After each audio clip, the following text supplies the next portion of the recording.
নমস্কার। সকল ভক্ত বন্ধুদের সাদর আহ্বান জানাই বেদান্ত দর্শন ফেসবুক পেজে।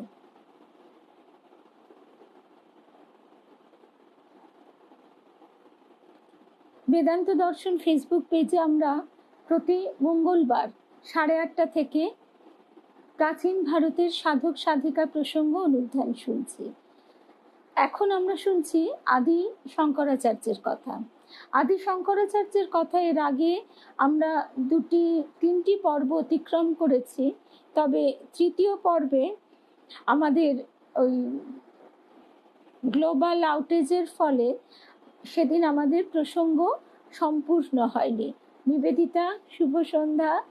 আমরা এক এক করে সবাই উপস্থিত হচ্ছি, সমবেত হচ্ছি, ঠাকুর মায়ের শ্রীচরণে সাষ্টাঙ্গ প্রণাম নিবেদন করে শ্রী গুরুকে স্মরণ করে আমরা আজকের প্রসঙ্গ শুরু করব। শর্মিলাদি, সুদীপ্তা, নিবেদিতা তো প্রথমেই এসেছে, আর গায়ত্রীদি মনে হচ্ছে, আমি ঠিক বুঝতে পারছি না। তা আমরা এক এক করে উপস্থিত হলে আজকের যে প্রসঙ্গ শুরু করব সেটি লক্ষ্মী দে, শুভ সন্ধ্যা। সেই প্রসঙ্গটি অভিনব, আকর্ষণীয়, আর আধ্যাত্মিক ইতিহাসে, আধ্যাত্মিক জগতের যে ভারতবর্ষের অগ্রগতি আধ্যাত্মিক পথে,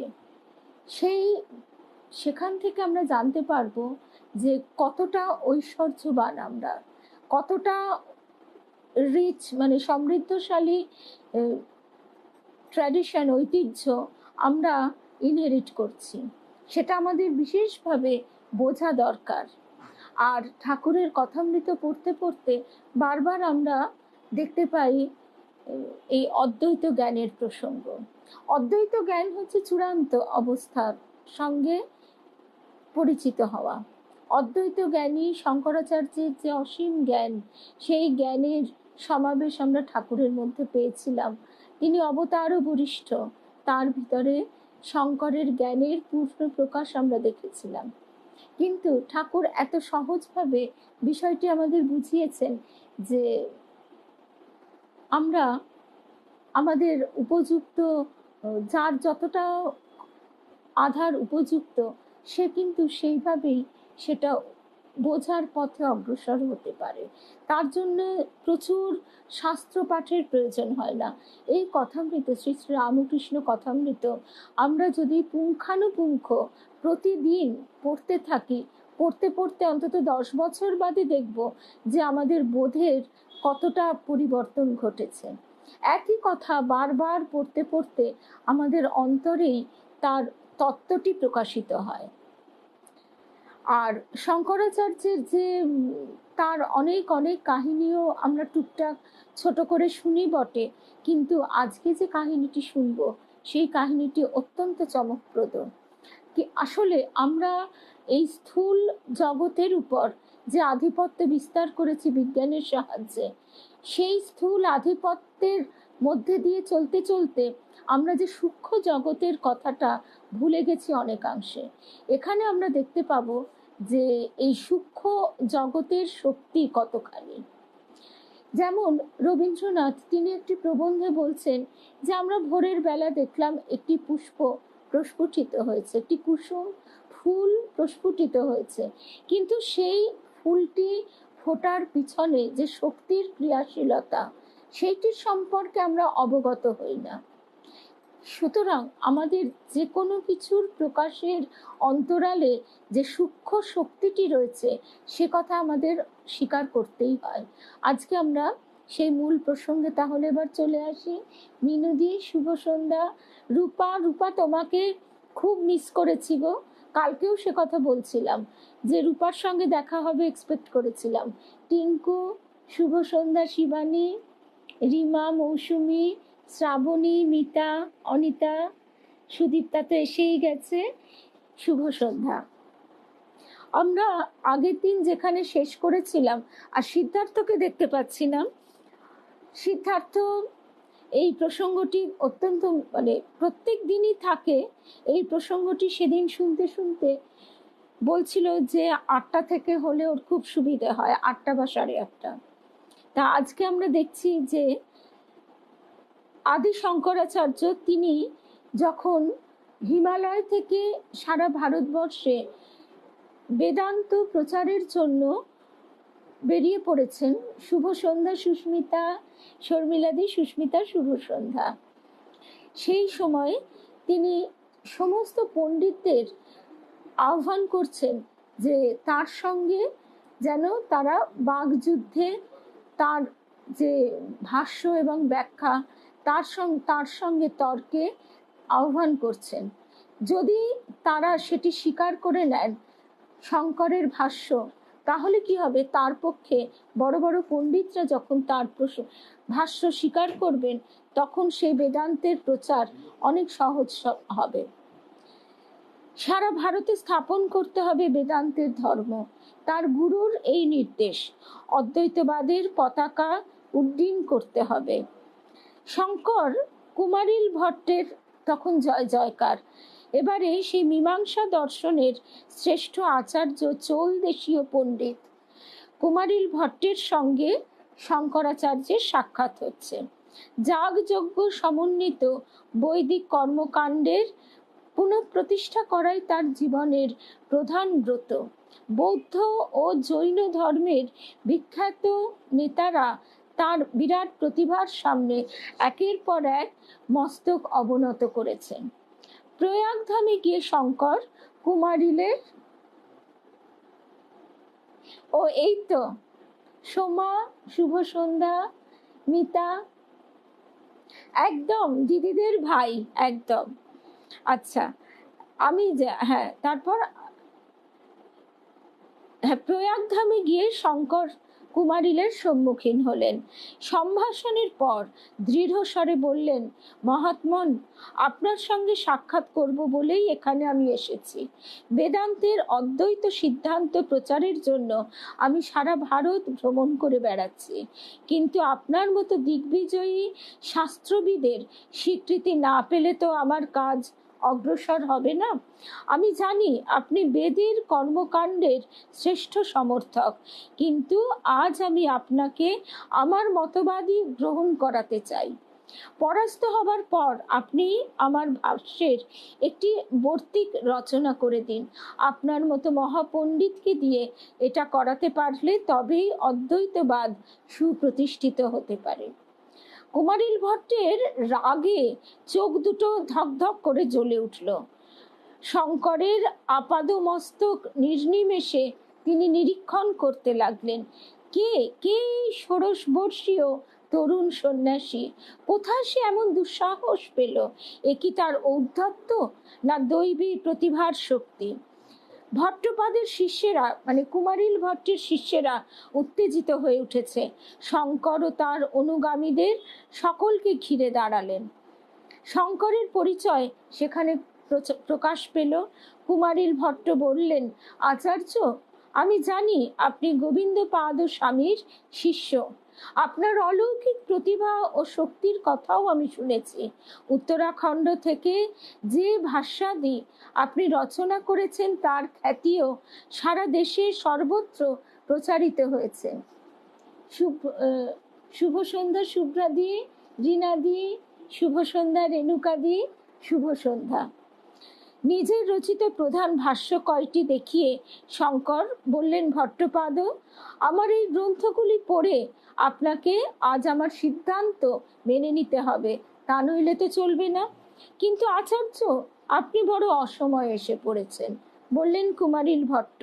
তিনি সংকল্প করেছেন তুষানলে এ দেহ ত্যাগ করবেন। সে কি কথা? আপনার মতো মহাপণ্ডিত কেন আত্মহত্যা করতে যাবেন? তবে সংক্ষেপে শুনুন, বলছেন কুমারিল ভট্ট। বৌদ্ধ ন্যায়শাস্ত্র আয়ত্ত করবার জন্য এক সময়ে আমি নালন্দা বিহারে যাই।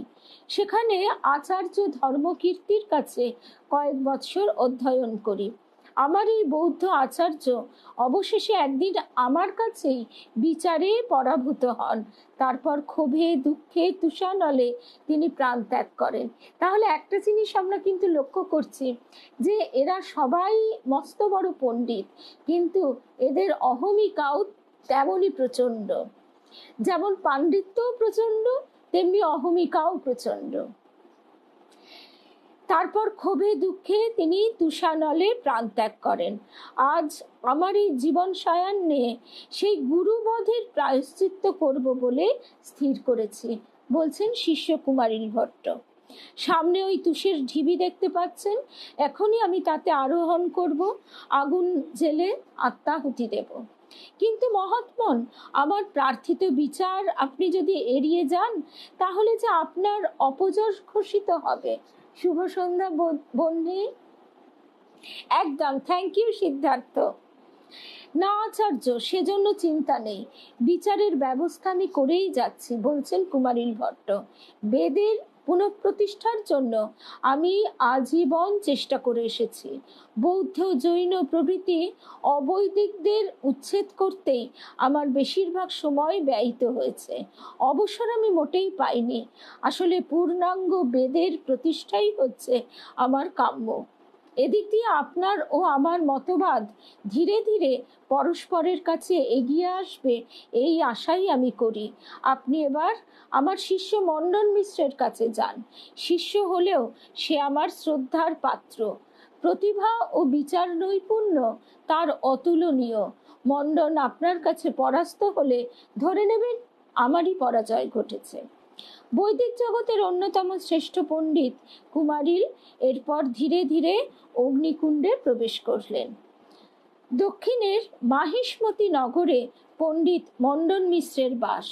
নর্মদা ও মাহিষ্মতি নদীর সঙ্গমের কাছে তার বিরাট প্রাসাদোপম ভবন বিরাজিত। বেদ বিদ্যার অপ্রতিদ্বন্দ্বী প্রসিদ্ধ যাজ্ঞিক ও ধর্মগুরু রূপে তার প্রতিপত্তি ও ঐশ্বর্যের সীমা নেই। শঙ্কর সেখানে উপস্থিত হয়ে দেখছেন প্রাচীর ঘেরা বৃহৎ যজ্ঞস্থলটি ধূমে সমাচ্ছন্ন। বেদবিদ ব্রাহ্মণ ও শিষ্যদের দ্বারা পরিবৃত হয়ে মণ্ডন নিবিষ্ট মনে হোম করছেন। দ্বারপালেরা কিছুতেই শঙ্করকে ঢুকতে দেবে না। বারবার অনুনয় বিনয় করেও কোনো ফল হলো না।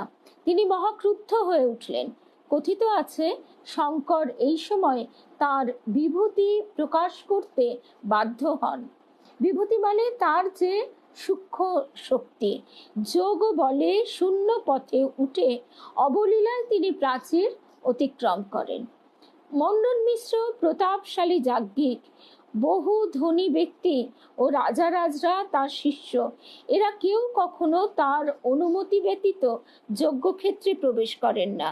কিন্তু কে দুর্বিনীত তরুণ সন্ন্যাসী, এত সাহস তার কি করে হয়? মণ্ডন মিশ্র সরসে তার দিকে অগ্রসর হয়ে আসেন।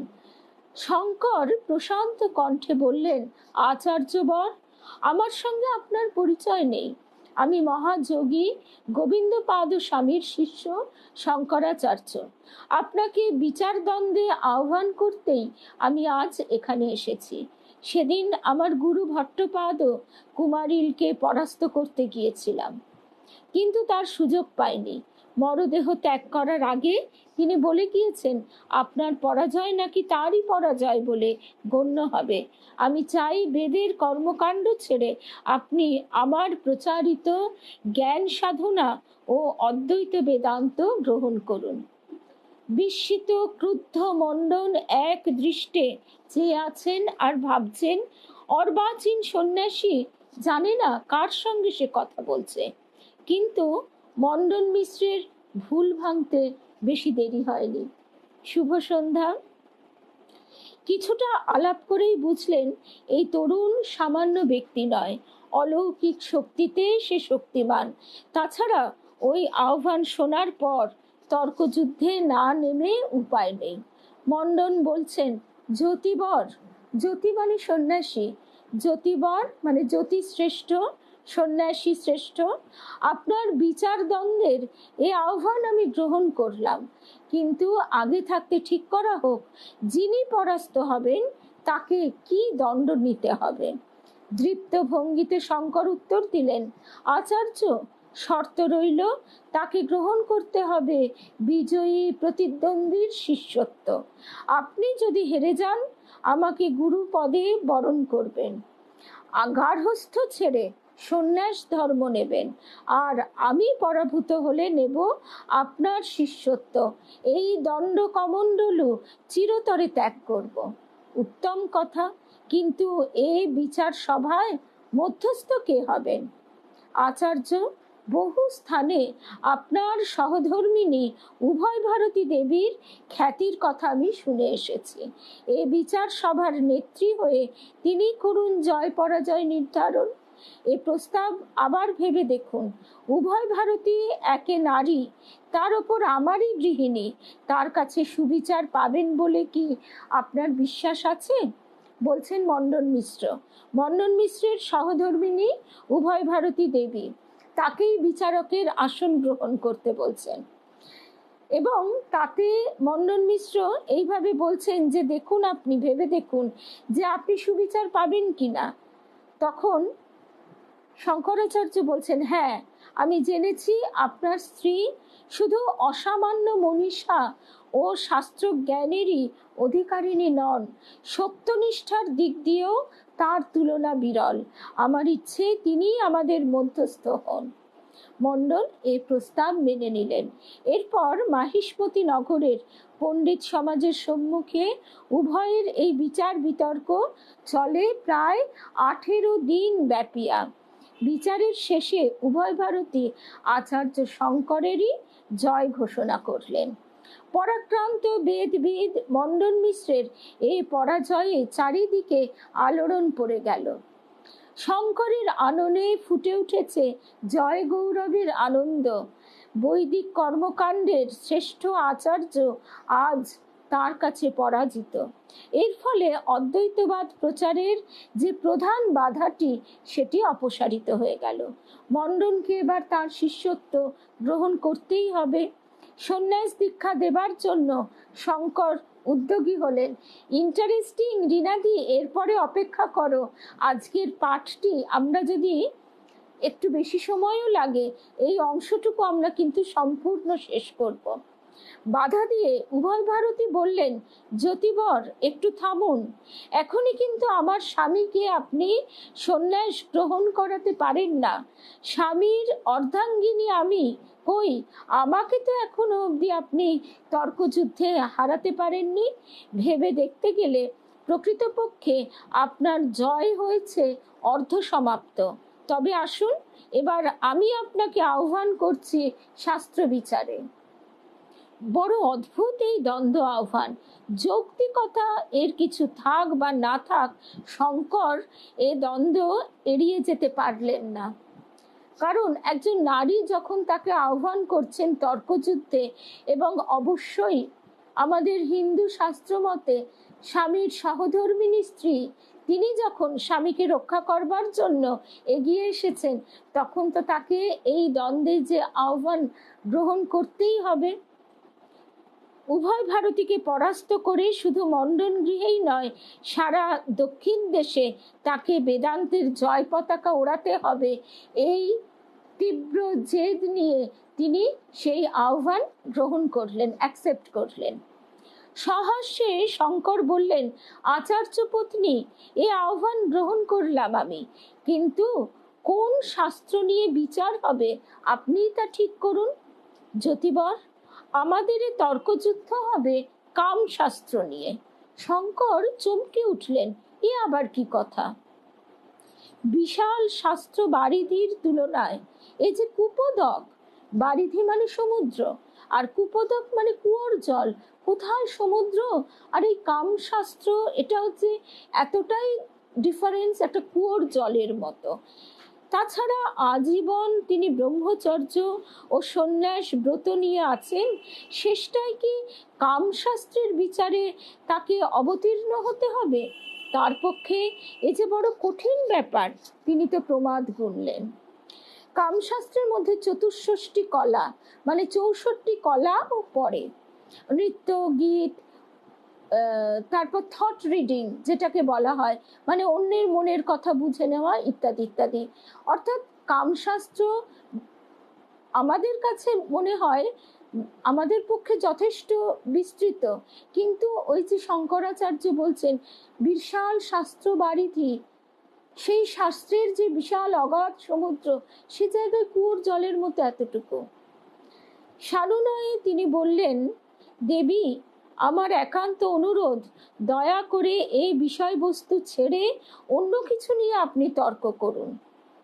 আচার্য, সর্বশাস্ত্রবিদ ও মহাজ্ঞানী বলে যে আপনার খ্যাতি সারা ভারতবর্ষে রটেছে, তবে আমার উত্থাপিত কামশাস্ত্রের প্রশ্ন আপনার জ্ঞানের বাইরে থাকবে কেন?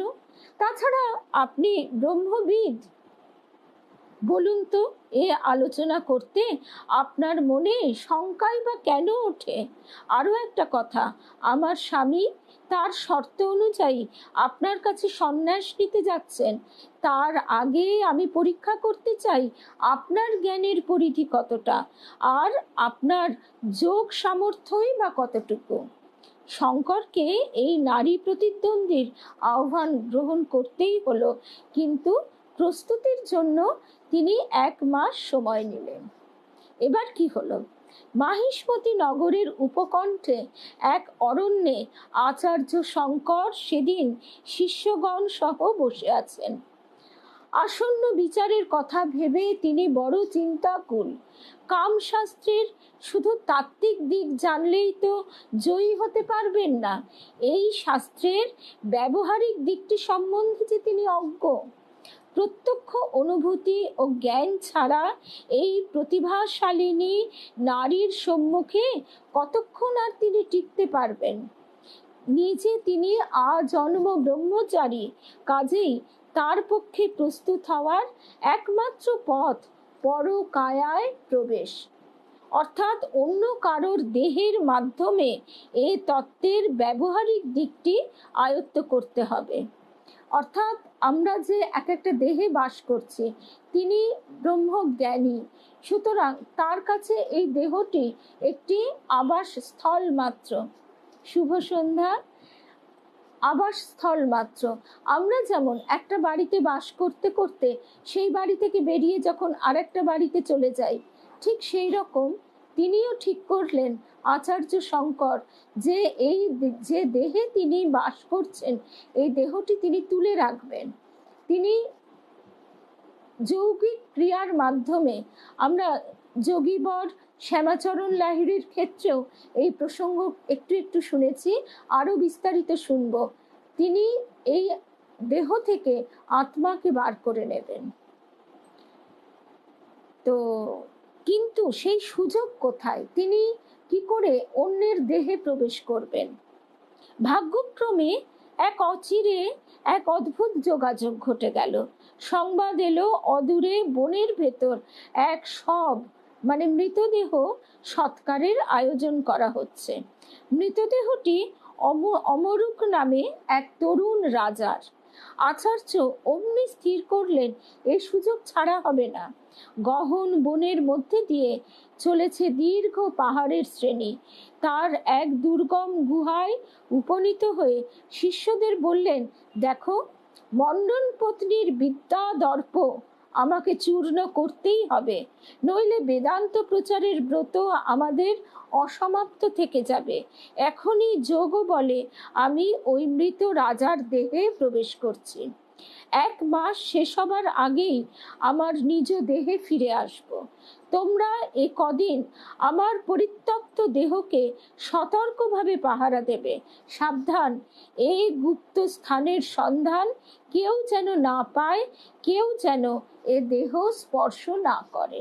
সুতরাং আমরা বুঝতে পারছি যে আমাদের ভারতীয় ঐতিহ্য, আমাদের যোগ সাধনা কতদূর উৎকর্ষতা লাভ করেছিল। এদিকে তারপরে আমরা যে এখন নলজাতক বাচ্চার কথা শুনে থাকি, টেস্ট টিউব বেবি, সে কথাও আমরা মহাভারতে দেখতে পাই যে কুম্ভের মধ্যে অর্থাৎ কলসির মধ্যে গান্ধারীর যে শতপুত্র সেই রেখে দেওয়া হলো, পরবর্তীকালে তার থেকে সন্তানাদি লাভ হচ্ছে। অর্থাৎ এটি আমরা গল্পের মধ্যে দিয়ে একভাবে আমাদের কাছে উপস্থাপিত করা হলেও এর পেছনে যে বিজ্ঞান সাধনার চরম উৎকর্ষতা লাভ হয়েছিল এ বিষয়ে কিন্তু কোনো সন্দেহ নেই। এদিকে রাজদেহের সৎকারের আয়োজন প্রায় সম্পূর্ণ। ভারী ভারী চন্দন কাঠ ও ঘৃত এনে জড়ো করা হয়েছে। শুভ সন্ধ্যা রিনাদি। এই ঘটনাটা যেদিন পড়েছিলাম সেদিন চমৎকৃত হয়েছিলাম, অবিশ্বাস্য লেগেছিল। সে আজ থেকে অনেক বছর স্কুলে পড়তাম, তারপরে পড়তে পড়তে এটাই উপলব্ধি হয় যে আজকে যেমন স্থূল বিজ্ঞানের যে স্থূল অগ্রগতি, সেটার মতো আমাদের এই পূর্বে ভারতবর্ষের যোগী ঋষিদের যে চরম যৌগিক উৎকর্ষতা লাভ হয়েছিল এ বিষয়ে কোনো সন্দেহ নেই। একদম রুমাদি। তারপর আমরা দেরি না করে প্রসঙ্গে চলে আসি। অমাত্য এবং পুরোহিতেরা আনুষ্ঠানিক কর্মে ব্যস্ত। হঠাৎ সবাধারটি নড়ে উঠল। তারপর দেখা গেল মৃত রাজা ধীরে ধীরে নয়ন উন্মীলন করছেন। এই দৃশ্য দেখে সকলের বিস্ময়ের সীমা পরিসীমা রইল না। অমরুকের দেহে প্রাণ সঞ্চারিত হলো। বস্ত্রাভরণ ও পুষ্পমাল্যের বোঝা ঠেলে তিনি উঠে বসলেন। দেব কৃপায় রাজা বেঁচে উঠেছে। আত্মীয় স্বজন অনুচরদের তাই আনন্দের সীমা পরিসীমা নেই। বাদ্য ভাণ্ড সহ সাড়ম্বরে তাকে প্রাসাদে ফিরিয়ে নেওয়া হলো। শুধু বেঁচে ওঠাই নয়, রাজা যেন এক নতুন মানুষ রূপে ফিরে এসেছেন। আগেকার সেই রাজসিক মনোবৃত্তিও আর নেই।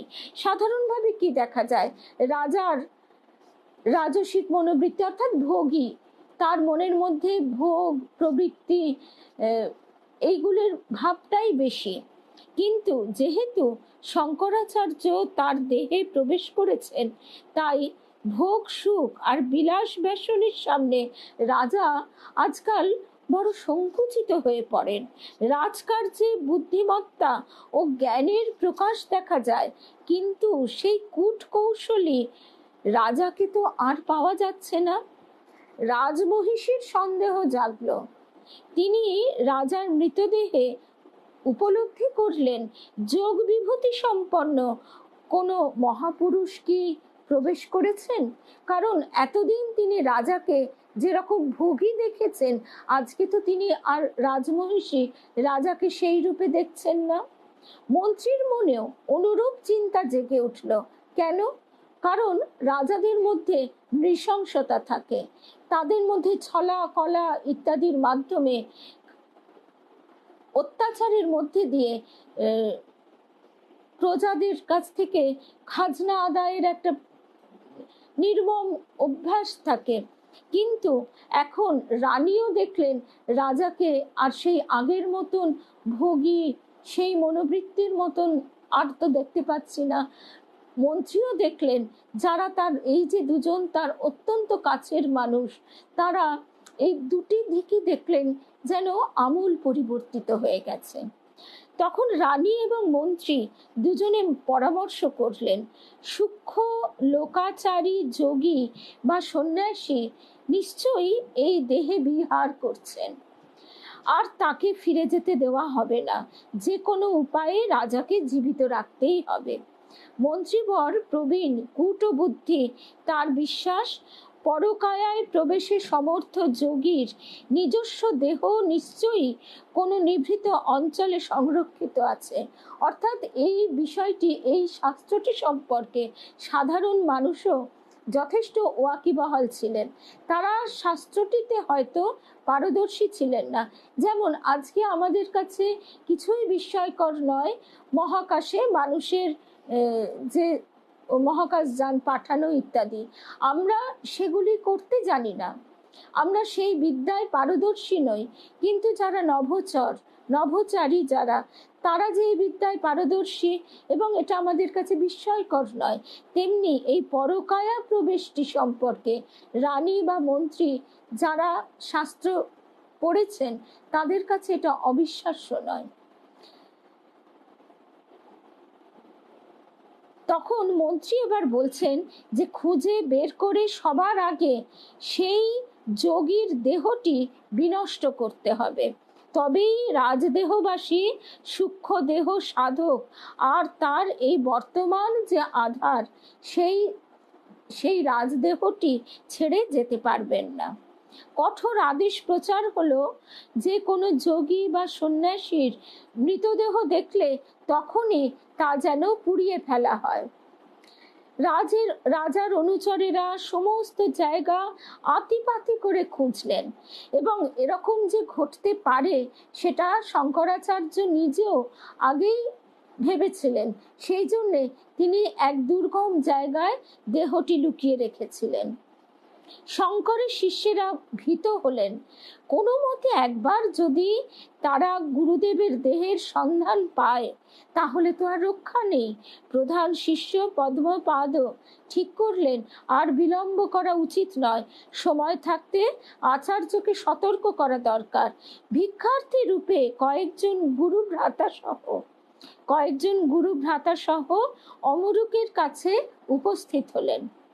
রাজদেহচারী শঙ্করকে নিবেদন করা হলো, প্রভু, রাজার লোকেরা সর্বত্র ঘোরাঘুরি করছে, আপনার পরিত্যক্ত দেহ একবার দেখতে পেলে ছাড়বে না, জোর করে দাহ করে ফেলবে। আপনি আর দেরি না করে স্বদেহে ফিরে আসুন। মৃত ভোগীর দেহে বাসের প্রয়োজন শঙ্করের শেষ হয়েছে। এরই মধ্যে তিনি কামশাস্ত্রের সকল তত্ত্ব ও তথ্য আয়ত্ত করে ফেলেছেন রাজমহিষীর সহায়তায়। চুপি চুপি শিষ্যদের তিনি আশ্বাস দিলেন, ভয় নেই, তোমরা তাড়াতাড়ি গিরি গুহায় ফিরে গিয়ে অপেক্ষা করো, আজই এ দেহ আমি ছেড়ে দিয়ে যাচ্ছি। আর আগেই বলেছি যে কামশাস্ত্রের মধ্যে 64 কলা রয়েছে, কিন্তু সেইগুলি একজন ব্রহ্মজ্ঞানীর পক্ষে আয়ত্ত করা কিছুই কঠিন নয়।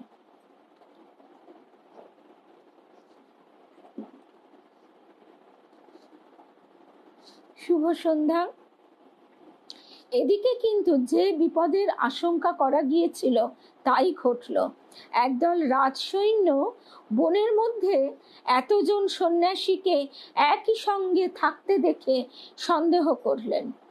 তল্লাশি চালানোর জন্য রাজার সৈনিকেরা পর্বত গুহার সামনে এসে দাঁড়ালো। আচার্যের শিষ্যেরাও প্রতিরোধের জন্য প্রস্তুত আছেন, কোনো মতেই গুরুর দেহ তারা স্পর্শ করতে দেবেন না। ঘোর বিতর্ক ও দ্বন্দ্ব চলছে, এমন সময় হঠাৎ অচেতন দেহটি নড়ে চড়ে উঠল। তারপর নিদ্রোত্থিতের মতো, যেন আমরা সেই গভীর ঘুম থেকে বা অজ্ঞান অবস্থা থেকে উঠে বসার মতো, শঙ্কর ধীরে ধীরে শয্যার উপর উঠে বসলেন। এই অলৌকিক দৃশ্য দেখে রাজসৈনিকেরা তো হতবাক। কাল বিলম্ব না করে তারা রাজধানীতে ফিরে গেলেন। শঙ্করের নিজ দেহে ফিরে আসার সঙ্গে সঙ্গে ঠিক সেই দিন সেই সময় রাজা অমরুকের প্রাণ বিয়োগ ঘটল। শঙ্করের এই অত্যাশ্চর্য যোগ বিভূতির কথা দাবানলের মতো চারিদিকে ছড়িয়ে পড়ল। মাহিষ্মতি নগর ও তৎসন্নিহিত অঞ্চল আচার্যের কথা নিয়ে মুখর হয়ে উঠল। দৃপ্ত ভঙ্গিতে শঙ্কর এবার মণ্ডন মিশ্রের গৃহদ্বারে এসে উপস্থিত। উভয় ভারতের সঙ্গে তর্কযুদ্ধের জন্য তিনি সম্পূর্ণরূপে প্রস্তুত হয়ে এসেছেন। মণ্ডন পত্নী এবার কিন্তু ভয় পেয়ে গেলেন। আচার্য কামশাস্ত্রে সুপণ্ডিত হয়ে ফিরে এসেছেন, এবার আর তাকে পরাস্ত করা সম্ভব নয়, এবং তিনি যাকে প্রত্যক্ষ জ্ঞান, প্র্যাকটিক্যাল নলেজ, সেটাও তিনি সংগ্রহ করে এনেছেন। তাছাড়া অলৌকিক শক্তিধর তরুণ এই সন্ন্যাসীর স্বরূপ উভয় ভারতী দেবী এবার বুঝতে পেরেছেন। ঈশ্বর প্রেরিত আচার্য ও যুগমানব রূপে তার আবির্ভাব, তাই সর্বত্রই তিনি অপ্রতিদ্বন্দ্বী।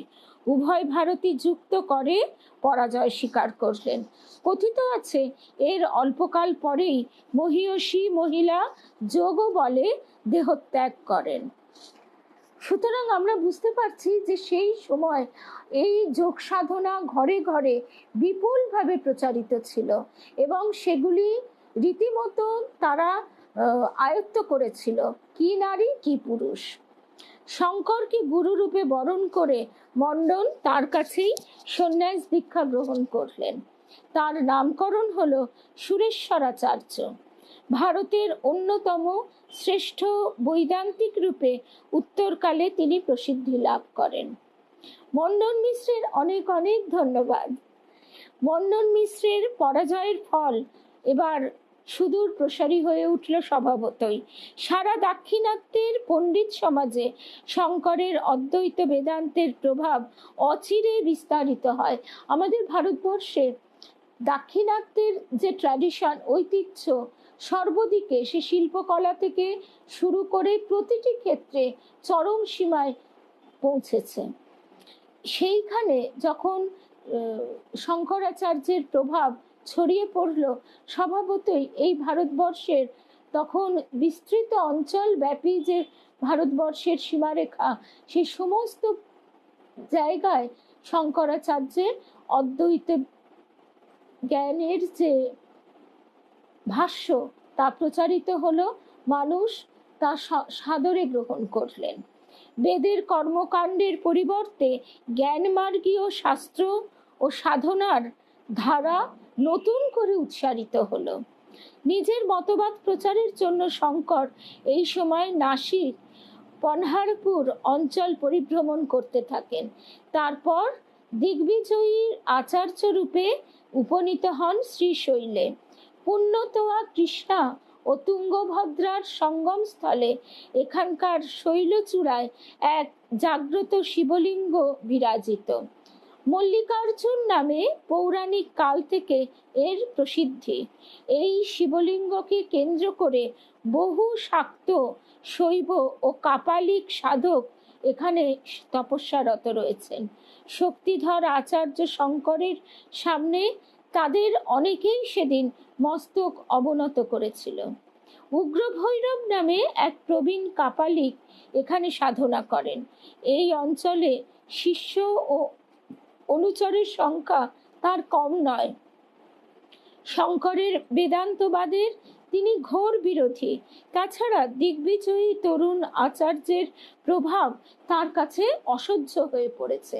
তিনি কিছুতেই মেনে নিতে পারছেন না তার থেকে বয়স কম একজন আচার্য এইভাবে শ্রেষ্ঠত্ব লাভ করবে। ব্রুকচ নামক উগ্র ভৈরবের অনুরাগী এক রাজা নিকটেই অবস্থান করেন। উভয়ে মিলে চক্রান্ত করলেন শঙ্করকে হত্যা করে মনের জ্বালা মেটাবেন। এই সঙ্গে অদ্বৈতবাদেরও মূলোৎপাটন হবে। আমরা এটা দেখেই অবাক হয়ে যাই যে পাণ্ডিত্য মানুষকে মনুষ্যত্ব দেয় না। ঠাকুর আমাদের কিভাবে এই বোধটি আমাদের ভিতরে এনে দিয়েছেন। তারা এক একজন দিগ্বিজয়ী পণ্ডিত, কিন্তু তাদের পরস্পরের মধ্যে কি অদ্ভুত প্রতিদ্বন্দ্বিতা, পরস্পরের প্রতি ঈর্ষা, বিদ্বেষ, ঘৃণা। ঠিক এই কথাটি স্বামী সর্বপ্রিয়ানন্দজি মহারাজ বলছেন যে তিনি হার্ভার্ড বিশ্ববিদ্যালয়ে সেখানে দেখছেন পাণ্ডিত্যের সীমা পরিসীমা নেই, কিন্তু তাদের মনের ভিতরে এই যে রিপুগুলির কি বলবো, রিপুগুলির একেবারে মানে তীক্ষ্ণ নখ দন্ত বের করে একেবারে উত্তগ্রভাবে আক্রমণ করবার জন্য উদ্যত হয়ে আছে। দাম্ভিক তো করে তোলেই, শুধু তাই নয়, তার সঙ্গে এই রিপুগুলিও যোগ দেয়। এই যে অন্যকে ঘৃণা করা, অন্যের মতকে নস্যাৎ করা, অন্যের প্রতি বিদ্রুপাত্মক মনোভাব, ঈর্ষা, তাকে তার পাণ্ডিত্যকে নিচু চোখে দেখা এবং নিজের জায়গাটা যদি নড়ে যায়, যদি লোকে তাকে কম মান্য করে, এই ভয়ে সবসময় সে একেবারে ব্যস্ত সমস্ত হয়ে আছে। এমনকি সে তাকে হত্যা করবার কথাও ভাবতে এতটুকুও দ্বিধা করছে না। এদিকে তারা অদ্বৈত জ্ঞানের কথা বলে। এটাই আশ্চর্য। স্বামীজি কি আর অমনি বলেছেন ঠাকুর আমাদের অবতার ও বরিষ্ঠ? শঙ্করাচার্য তিনি জ্ঞানের চূড়ায় আরোহণ করেছেন। সেই জ্ঞান ঠাকুর এবার সর্বসাধারণের মধ্যে অকাতরে বিলিয়ে দিলেন। ওই যে তার গিরিশ ঘোষ বলছেন তার সবই বেআইনি।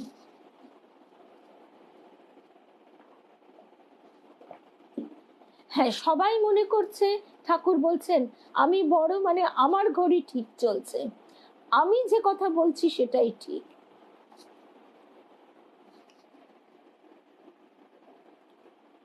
এবার কি হলো, এবারে শঙ্করকে হত্যা করবার কথা চলছে, চক্রান্ত চলছে। নিভৃত শৈল শিখরে বসে শঙ্কর সেদিন সবেমাত্র তার সায়ংকৃত্যাদি শেষ করেছেন, সন্ধ্যাহ্নিক।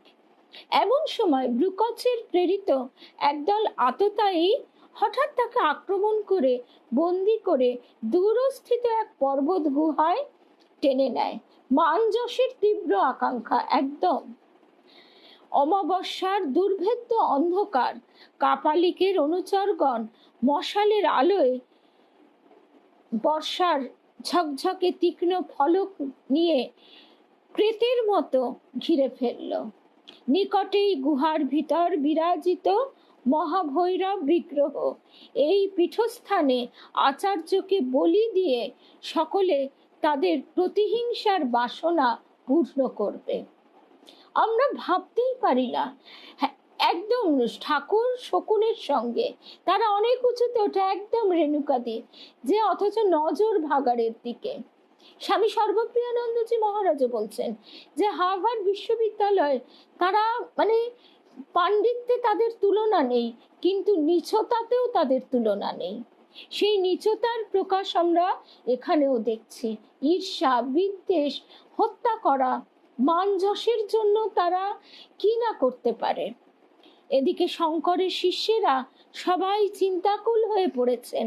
রাত্রি গভীর হয়ে এলো, কিন্তু আচার্যের দেখা নেই কেন?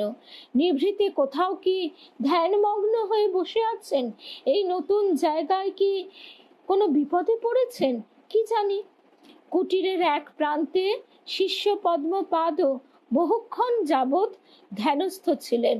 হঠাৎ তার ধ্যান ভেঙে গেল। সঙ্গে সঙ্গে দেখা দিল এক বিস্ময়কর দিব্য আবেশ।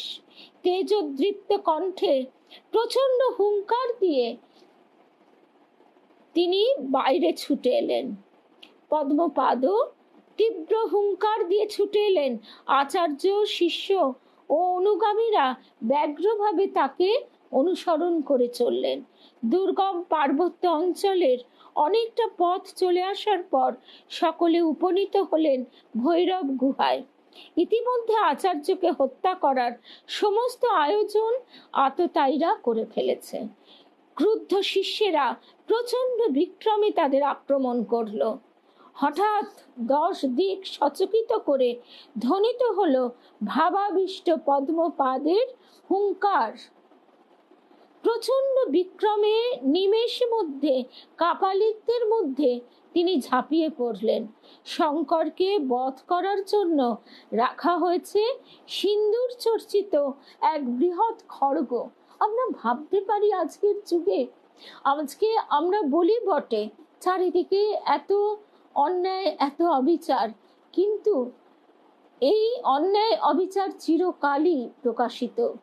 এই জগতে চিরকালই এটা চলছে, কম বেশি।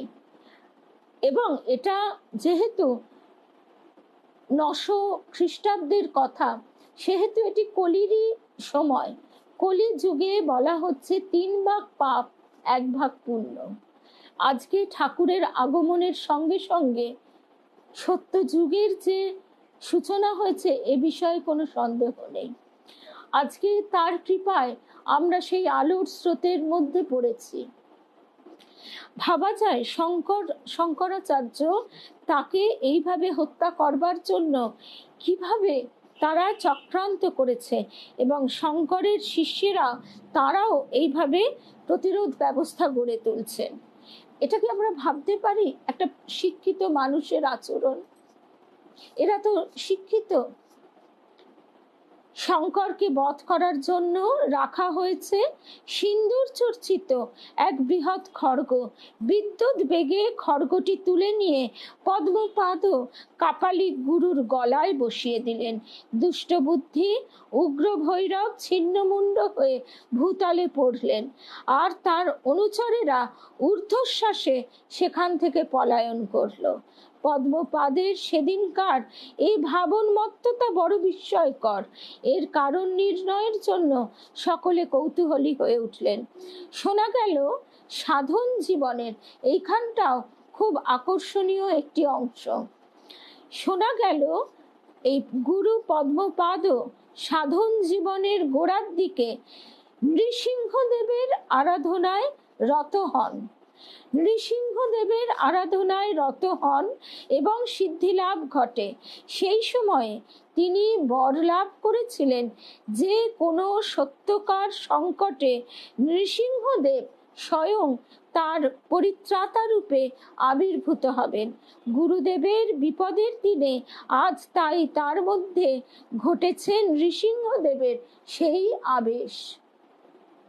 ভাবা যায় আমরা কতটুকু জানি আমাদের যে এই কত বড় আধ্যাত্মিক ঐশ্বর্যের ধারা আমাদের ভিতরে তো প্রবাহিত। আমরা সেসব ভুলে শুধু ভোগোন্মত্ততায় মজে আছি। শিষ্য পার্শ্বদগণ নিয়ে শঙ্কর এবার গোকর্ণে এলেন। ওখানকার ঘটনা ওখানেই শেষ হলো। বিখ্যাত শৈব পণ্ডিত নীলকণ্ঠের বাস এইখানে। এই পণ্ডিতকে বেদান্ত মতে আনবার জন্য মৌনাদিকা নামক শক্তিপীঠের আচার্য উপনীত হন। এ সময়ে কোনো অঞ্চলে পৌঁছবার পূর্বেই তার খ্যাতি চতুর্দিকে রটে যেত। এখানেও তার ব্যতিক্রম ঘটেনি।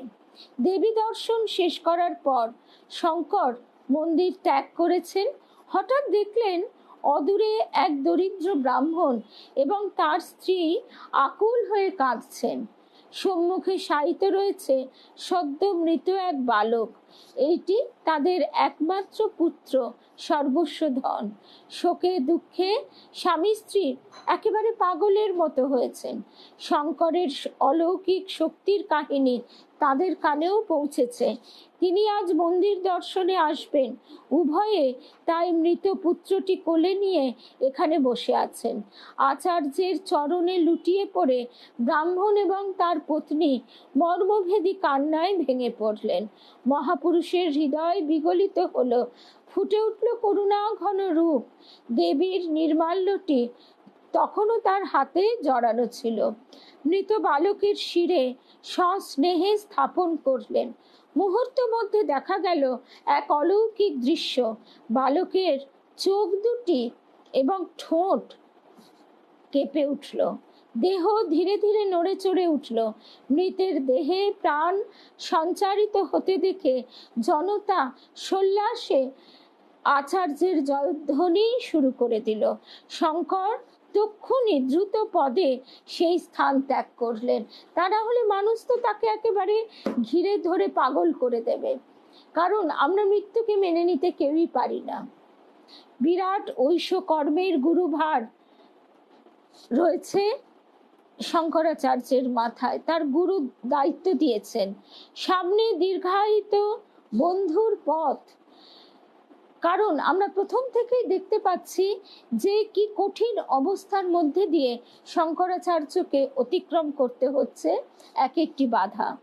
স্বল্পায়ু তিনি, হাতে নিতান্ত সময় কম।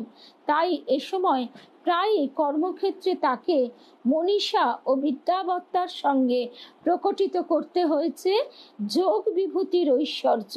যখন যেখানে তিনি গেছেন সেখানেই অলৌকিক এবং লৌকিক উভয় শক্তি বলে তাদেরকে একেবারে আত্মসাৎ করেছেন। অর্থাৎ তাদেরকে একেবারে প্রত্যেকে তাকে মেনে নিতে বাধ্য হয়েছে। আচার্যের বেদান্ত মতের বিরাট প্রতিষ্ঠা সেদিন কিন্তু বিজয়ীর রথচক্রের পেছনেই গড়ে ওঠেনি। পরিক্রমার পথে পথে নব নব প্রতিভার আবিষ্কার তিনি করেছেন এবং অলৌকিক শক্তি বলে তাদের টেনে এনেছেন নিজের ছত্রছায়ায়। অর্থাৎ শঙ্করাচার্যের যে দুর্বার গতিপথ, তার যে জয়যাত্রা, সেই জয়যাত্রার পথে যেমন বিরাট নদী যখন প্রবাহিত হয় তাতে আশেপাশের ছোট নদীগুলিও এসে মেশে মিলিত হয়, সেই রকম অন্যান্য পাণ্ডিত্যের যে ধারা, সেই ধারা এবং সেই ধারার যিনি গুরু, তিনিও কিন্তু শঙ্করাচার্যের ছত্রছায়ায় উপনীত হয়েছেন। এই শিষ্যদের মধ্যে থেকে সৃষ্টি করে গেছেন বেদান্তের এক একটি দিকপাল। সৃজনী প্রতিভা ও সংগঠনের অপূর্ব সমন্বয় তার সমগ্র অধ্যাত্ম কর্মে ফুটে উঠেছে। অর্থাৎ ভারতবর্ষ ব্যাপী তার জয়যাত্রার চিহ্ন তিনি রেখে গেছেন। শ্রীবলির জনসাধারণের মধ্যে সেদিন আলোড়ন পড়ে গেছে। আচার্য শঙ্কর তার দিগ্বিজয়ী বাহিনী নিয়ে সেখানে উপস্থিত। স্থানীয় প্রাচীন সাধক ও শাস্ত্রজ্ঞেরা চঞ্চল হয়ে উঠেছেন। পণ্ডিত প্রভাকর এই অঞ্চলের এক প্রতাপান্বিত আচার্য, খ্যাতি সমৃদ্ধি দুদিকেই তার যথেষ্ট প্রতিভা, কিন্তু মনে বিন্দুমাত্র সুখ নেই। একমাত্র পুত্রটি জড়ভাবাপন্ন। বুদ্ধি ও মননশীলতার চিহ্ন তো নেই, এমনকি সে কথাও বলতে পারে না, কোনো রকমে জড়িত স্বরে আওয়াজ বার করে। এ যেন মানুষ নয়, মাংসপিণ্ড বিশেষ। এ ছেলের দুঃখে পণ্ডিত ও তার স্ত্রীর জীবন থেকে হাসি এবং আনন্দ চিরতরে মুছে গেছে। শঙ্করের মহিমা ও যোগৈশ্বর্যের কথা প্রভাকর শুনেছেন। তিনি ভাবলেন, পুত্রের নিরাময়ের জন্য এই মহাপুরুষের কাছেই একবার শেষ চেষ্টা করে দেখা যাক। ছেলেকে আচার্যের পদতলে রেখে শাস্ত্র নয়নে নিবেদন করলেন, প্রভু একবার চেয়ে দেখুন, এ দুর্ভাগার কি অবর্ণনীয় দুর্দশা। একে নিয়ে আমরা জীবনমৃত হয়ে কাল কাটাচ্ছি। আপনি একবার কৃপা করুন। শুনেছি আপনার চরণাশ্রয় পেয়ে মৃত প্রাণ ফিরে পেয়েছে, তবে আমার ছেলের কি বাক্য স্ফূর্তিটুকুও হবে না? বালক একেবারে জড়পিণ্ডের মতো নির্বাক অচঞ্চল শঙ্করের চরণতলে বসে উদাস নয়নে সে তাকিয়ে আছে। আর পণ্ডিত প্রভাকর কাতর স্বরে বারবার মিনতি জানাচ্ছেন। বৃদ্ধের আকুলতা আচার্যের অন্তর স্পর্শ করল। করুণা মাখা কণ্ঠে বালককে প্রশ্ন করলেন, বৎস, আমায় বলো দেখি, তুমি কে? কোথা থেকে এসেছো? আবার কোথায় বা চলে যাবে? এ জগতে তোমার আকাঙ্ক্ষার বস্তুই বা কি আছে? যে কথা বলতে পারে না, যার মুখ দিয়ে বাক্য স্ফূর্তি হয় না, তাকে একেবারে আমাদের যেটি মানে একেবারে মূল প্রশ্ন, মূল জিজ্ঞাসা, সেইটি তাকে শঙ্কর করছেন। জড়পিণ্ডের আজ একই অলৌকিক পরিবর্তন। চকিতে তার মধ্যে দেখা দিল চৈতন্যের বিদ্যুৎ ঝলক। নয়ন দুটি ঝকঝক করে উঠল। বাক্যহীন মুহূর্ত মধ্যে হয়ে উঠল বাংময়। অপূর্ব দৈব শক্তিতে সে আজ উদ্দীপিত। কণ্ঠ হইতে অনর্গল ধারায় নির্গত হচ্ছে সংস্কৃত শ্লোক রাজি। যেমন তার উচ্চারণ ভঙ্গি, তেমনি ভাবের গভীরতা ও ভাষার ব্যঞ্জনা। আমাদের নিশ্চয়ই বাল্মীকির কথাও মনে পড়ে যাচ্ছে।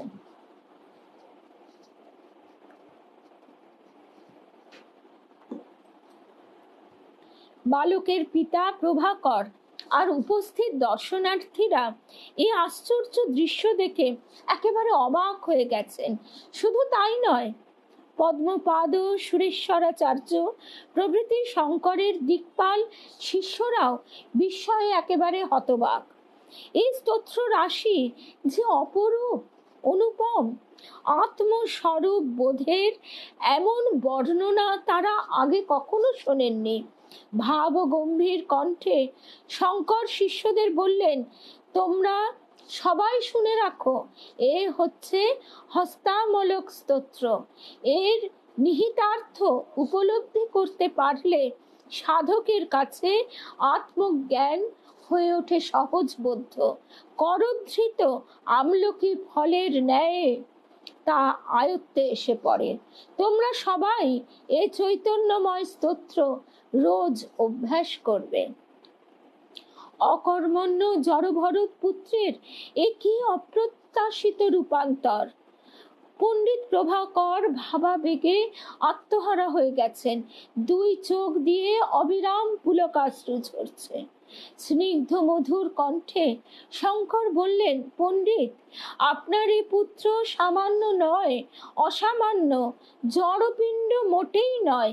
এ যে চৈতন্যের পুঞ্জ, এর ভেতরকার আত্মজ্ঞানের আলোক আজ হঠাৎ স্ফুরিত হয়ে উঠেছে। প্রকৃতপক্ষে ইনি হচ্ছেন এক অনন্য সাধারণ মহাপুরুষ। আরো শুনুন, সংসারে আবদ্ধ থাকবার মানুষও ইনি নন।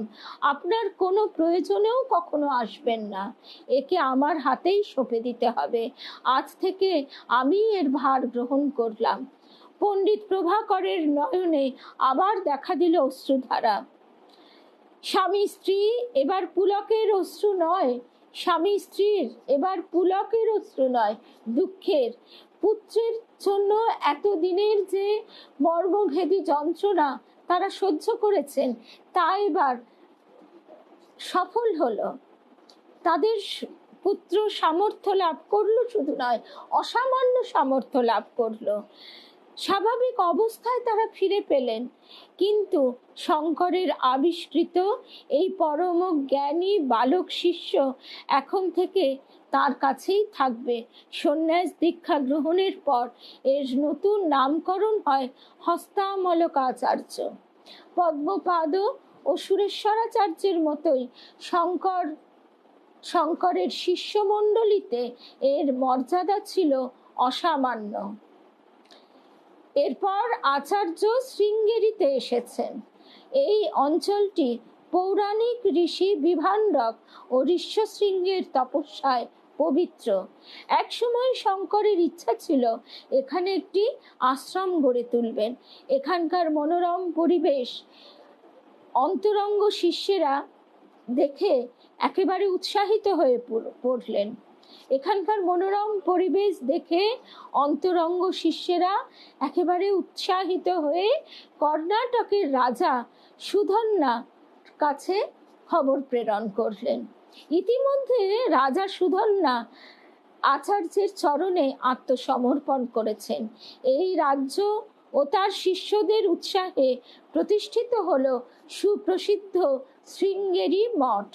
আচার্য এখানে মহা সমারোহে সারদা দেবীর বিগ্রহ প্রতিষ্ঠা করলেন। সারদা দেবী, শ্রী শ্রী মা ঠাকুর কি আর অমনি বলতেন ও সারদা সরস্বতী জ্ঞান দিতে এসেছে? সারদা এখানে সরস্বতীর রূপ। এই মঠে শঙ্কর বেশ কিছুকাল অবস্থান করেন এবং তার বহু গ্রন্থ এখানে রচিত হয়। শাস্ত্রালোচনায় ও সাধ্য সাধন নির্ণয়ে আচার্য এক একদিন উদ্দীপিত হয়ে উঠতেন। অমূল্য তত্ত্বরাজি তার শ্রীমুখ হইতে নির্গত হতে থাকত। সুপণ্ডিত শিষ্যেরা তখনই সেগুলি সযত্নে লিখে রাখতেন। শৃঙ্গেরিতে থাকাকালে শিষ্যদের কাছে উপস্থিত হয় গুরু সান্নিধ্যের সুবর্ণ সুযোগ। আচার্যের অন্তরঙ্গতা ও ব্যক্তিত্বের স্পর্শে সকলেই এই সময় প্রভাবিত হতে থাকেন। গুরু কৃপার অমৃত সিঞ্চন সাধক শিষ্যদের মধ্যে এনে দেয় এক অপূর্ব রূপান্তর। কিন্তু আজকে আমরা এখানেই শেষ করলাম। এর পরের সপ্তাহে আমাদের আশা করছি শঙ্করাচার্যের প্রসঙ্গটি সমাপ্ত হবে। মাত্র 32 বছর তার এই মরদেহে বাস ছিল, পার্থিব দেহে, কিন্তু তিনি ভারতবর্ষের জ্ঞানের পুঞ্জীভূত প্রকাশ।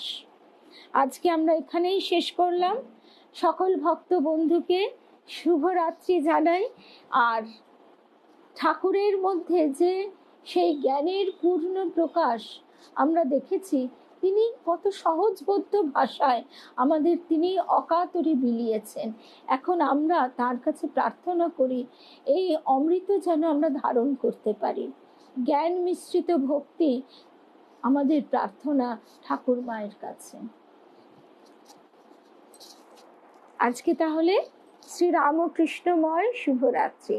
জয় রামকৃষ্ণ, জয় রামকৃষ্ণ।